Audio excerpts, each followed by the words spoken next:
En esta ocasión estamos con Eduardo Osuna, él es el director general del banco más grande de este país, que es el BBVA Bancomer. Así que nos da un gran gusto que nos acompañes en esta Un hora. gusto, Samuel, saludarte como siempre.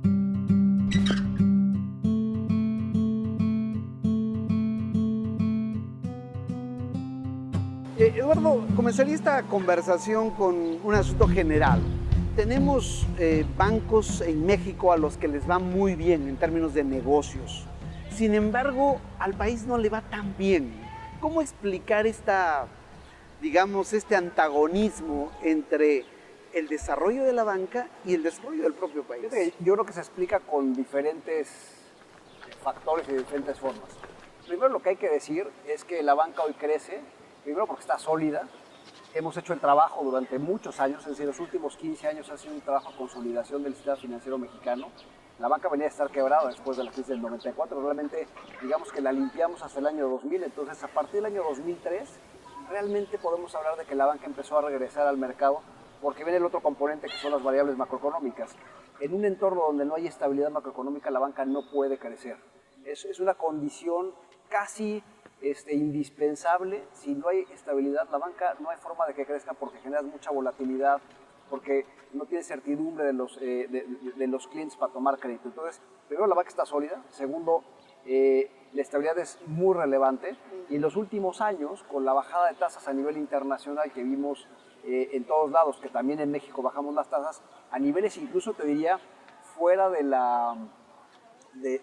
riesgo país real que teníamos, porque había mucha liquidez en el mundo. Ese es un tercer componente. Y luego hay otro cuarto que es muy relevante, que tiene que ver con la demografía de México. La demografía de México, al final, es uno de los grandes drivers futuros de lo que puede pasar en México en términos de crecimiento económico, de crecimiento de la banca. Y hay un componente que no tenemos que dejar de ver, y es relevante, yo creo que en una coyuntura como la que tenemos hoy en México. En México la penetración de crédito sigue siendo muy baja. Y además de que tenemos una subpenetración, este factor demográfico es como un turbo que le metes a esa subpenetración, que ligado a una buena situación macroeconómica, por eso la banca crece. En la medida que las tasas sigan bajas y la gente tenga confianza en términos de que no va a tener empleo y que tiene capacidad de pago, vamos a ver que el crédito va a seguir creciendo. Para que México pudiéramos hablar de que tiene niveles razonables de penetración de crédito, tenemos que casi duplicar el tamaño de la penetración de la banca en México. Y ese es uno de los argumentos por los cuales México crece a este nivel. Sí, ahora, la inclusión financiera sigue creciendo, pero sigue creciendo a un ritmo demasiado lento en comparación con lo que está ocurriendo en otros países. ¿Esto quizá está cuestionando el modelo de banca privada que tenemos en México? No, yo creo que lo que hemos visto es un nivel de inclusión en México, primero bastante rápido, en función también de la formalización de la gente a la economía. Yo creo que una cosa que no deberíamos de incentivar es que la informalidad se siga generando, es decir, que a través de la inclusión fomentemos la informalidad. Creo que es súper relevante que en México la formalización de las personas se dé. Es un gran reto como país y me parece que el ritmo de bancarización que estamos teniendo es bastante bueno. Ahora, ¿qué acelera este ritmo de bancarización? Claramente los costos unitarios de la banca han venido bajando de manera sustancial, uno por volumen, dos por tecnología, y al tener más tecnología en los procesos y en los productos, podemos con mayor capacidad llegar a diferentes segmentos de la población y a diferentes lugares. Ayer el presidente de la Comisión Nacional Bancaria hablaba un poco de los temas todavía de falta de infraestructura. Uno de los temas del país es el nivel de dispersión poblacional que tenemos. Y ese nivel de dispersión a veces lo leemos desde el punto de vista de la falta de presencia de infraestructura. No, lo tenemos que leer desde la falta de presencia de todos los servicios básicos a la población, porque no es rentable poner todos los servicios de agua, electricidad y educación en lugares tan remotos como en sierras de la costa del Pacífico. Nos pasa lo mismo en la inclusión financiera. Y eso es algo que la tecnología nos va a ayudar sin duda en los siguientes años. Ahora, la regulación bancaria se encareció, sobre todo a partir de 2008 para acá. ¿Esto tiene un impacto en los precios de los productos y los servicios financieros? Sin duda, sin duda. Yo creo que ¿será necesario el desregular para mejorar los costos y hacer una banca más competitiva? Sí, déjame ponértelo en dos planos. Yo creo que sí hubo un efecto péndulo de regreso a un exceso de regulación, por lo que vimos en los mercados financieros internacionales en el año 2007, 2008, 2009, esta explosión que hubo en términos de mala información al público, y eso fue lo que se quiso regular de manera importante, porque además el impacto en la banca cuando tiene problemas va directamente sobre la sociedad a través de lo que tienen que pagar los gobiernos para rescatar a la banca, que en el fondo rescata al inversionista. Entonces, sí hubo un efecto de sobreregulación.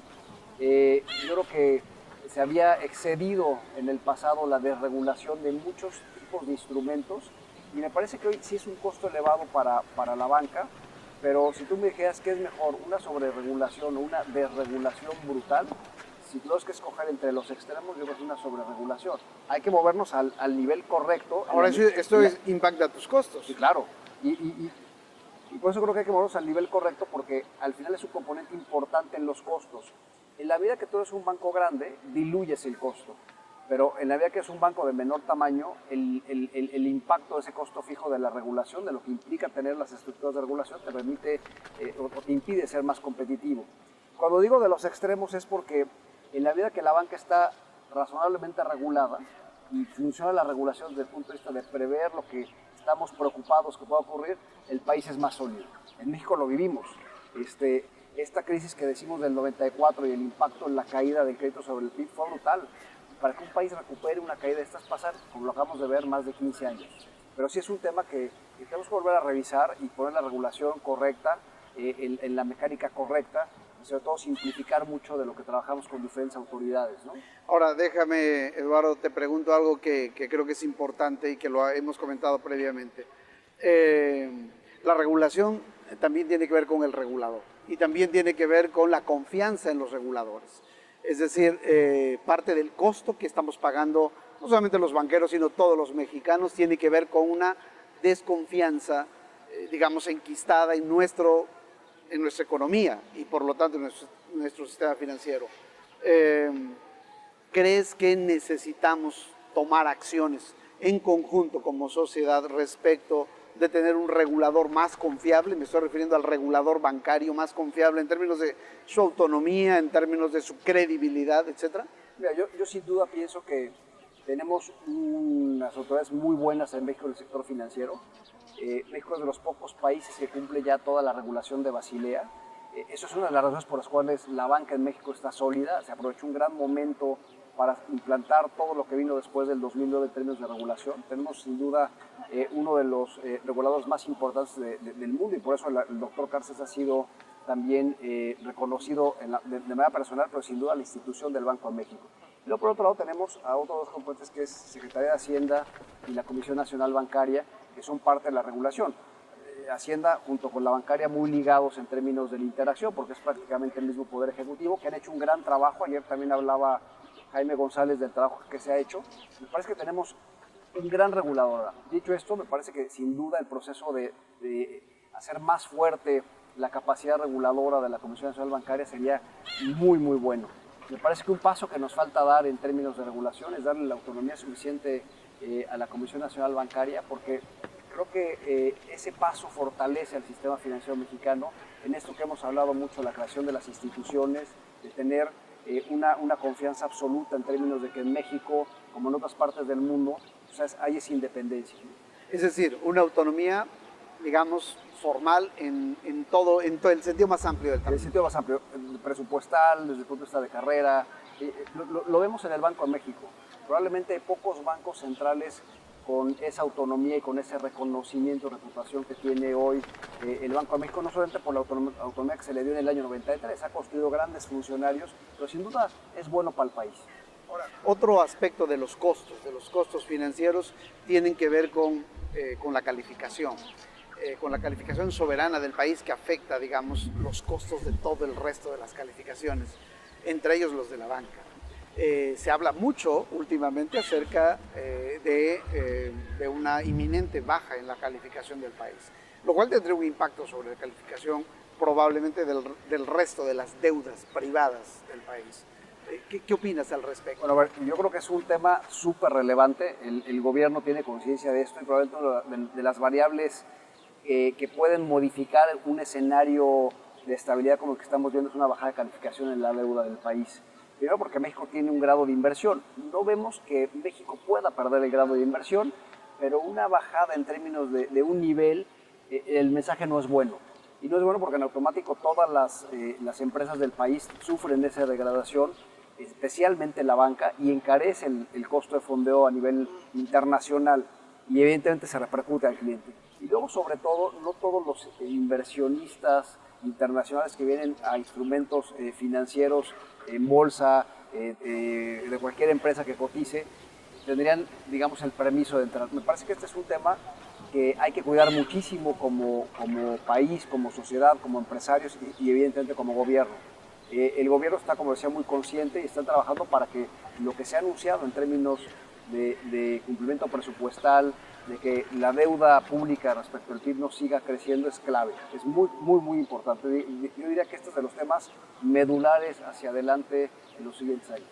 Ahora, Eduardo, revisando los pronósticos de los economistas del banco, de Bancomer, son los pronósticos más pesimistas del sistema financiero mexicano. Es decir, ustedes creen que la economía mexicana crecerá 1%, por ejemplo, este año, y ustedes tienen en sus estudios varias luces rojas encendidas sobre las finanzas públicas, por ejemplo, del país, y de allí la baja tasa de crecimiento que están esperando. Quizá implícitamente se pueda pensar que están previendo ya una baja de calificación en el país. Fíjate que no, realmente este 1% tiene que ver primero con la coyuntura que estábamos viendo hacia finales del año pasado y principios de este año, que era una caída en la inversión extranjera por esta incertidumbre que generaba el Tratado de Libre Comercio. Luego la segunda cosa es que sí hemos visto un impacto mayor en términos de la bajada de la inversión del gobierno federal, especialmente a través de Pemex en todas las zonas petroleras, y este 1% obedecía a esto, obedecía a que veíamos un nivel de incertidumbre brutalmente alto durante el 2017 y tratamos de reflejar esto. ¿Qué ha ocurrido en la práctica? Que el arranque del año ha sido mucho mejor que lo que esperábamos. Veíamos además, ha sido mucho mejor en términos de crecimiento, en términos de actividad económica, en términos de creación de empleo, que pensábamos que también se iba a caer, eso es lo que los modelos macroeconómicos nos daban, y veíamos un impacto mayor a nivel de la inflación, derivado uno del aumento del precio de los energéticos y también derivado del traspaso del tipo de cambio que ya era imposible de postergar en muchos productos. Y cuando digo que se ha moderado, veíamos en el 6, ahorita probablemente lo vemos en el 5,5, que medio puntito porcentual es bastante bueno. Y yo creo que habría que esperar un mes más, digamos, este primer cuatrimestre del año para tener claridad de cómo arrancó la economía. Los datos del banco, que al final el que a la banca le vaya bien refleja claramente, como decíamos al principio, cómo va la percepción del consumidor y la actividad económica, visto en la actividad comercial de los primeros 2 meses del año, ha sido mucho mejor de lo que esperábamos, incluso ha sido mejor este bimestre que el bimestre del 2016. Esperemos al trimestre y luego el cuatrimestre. Es decir, van a revisar su pronóstico de Es muy probable que si las cosas vienen por aquí, vamos a ser un poquito cautos, a la vez que fuimos muy prudentes en la bajada del pronóstico de crecimiento, en ver un poco más de datos. O sea, todo se empieza a alinear y lo vemos también reflejos del mercado. El tipo de cambio donde ha llegado te refleja la percepción del mercado en la sobrereacción que tuvo respecto de la renegociación del TLC. Eso lo veremos, yo diría, mes y medio más. Hay un tema ya para ir terminando, hay un tema que es importante, sobre todo para un banco del tamaño de Bancomer. Es decir, ustedes tienen una gran cantidad de ahorradores, una gran cantidad de personas que depositan su dinero con ustedes. Y aquí hay un asunto acerca de la destrucción del ahorro, es decir, tenemos tasas reales negativas en México desde hace ya un buen tiempo para acá. Y esto no ha terminado. Con niveles de captación muy grandes, pero con tasas muy bajas, por debajo de la inflación para la gente que nos está viendo. ¿Qué decirle a millones de ahorradores que invierten en un pagaré o que invierten en cualquier instrumento a plazo y que son inversiones pequeñas, pero que están perdiendo su dinero en términos de poder de compra? Aquí lo que una de las grandes ventajas de la competencia en México y además de cómo la banca hemos lanzado productos que están disponibles en todo el mundo y cómo la tecnología te permite poner a disposición de casi cualquier tamaño de inversionista diferentes instrumentos, es que hoy en México hay buenos instrumentos que protegen contra una inflación alta. Tenemos suficientes sociedades de inversión, tanto locales como foráneas, vendidas en México, que le permiten al ahorrador realmente tener un mejor rendimiento que proteja en esta destrucción de valor que pueda haber. Me parece que el gran reto que tenemos como sociedad y también la banca, aunque hemos trabajado bastante en los últimos 10 años, es en más educación financiera. Muchas veces hemos trabajado fuertemente en educación del lado del crédito, y de hecho Bancomer va a lanzar en unos meses probablemente la primera campaña en general de ahorro en el país, una campaña publicitaria seria, real, donde la vamos a ligar con temas de educación financiera, porque efectivamente a veces el cliente tiene que tener más capacidad de elegir qué tipo de inversión. ¿Cuál es el reto para que puedas proteger mejor tu ahorro? Instrumentos de largo plazo. Entonces, cuando tú le pides a un cliente, te voy a mandar a más plazo, lo normal es que te diga que no, que quiere disponibilidad de su inversión. Este es un trade-off que la gente, junto con la banca, tenemos que ir mejorando, porque sin duda el que la capacidad de ahorro del mexicano se incremente, pero que se preserve el valor, es clave para tener un mejor país. Bueno, recuerdo aquel libretón, aquel cochinito, ¿no?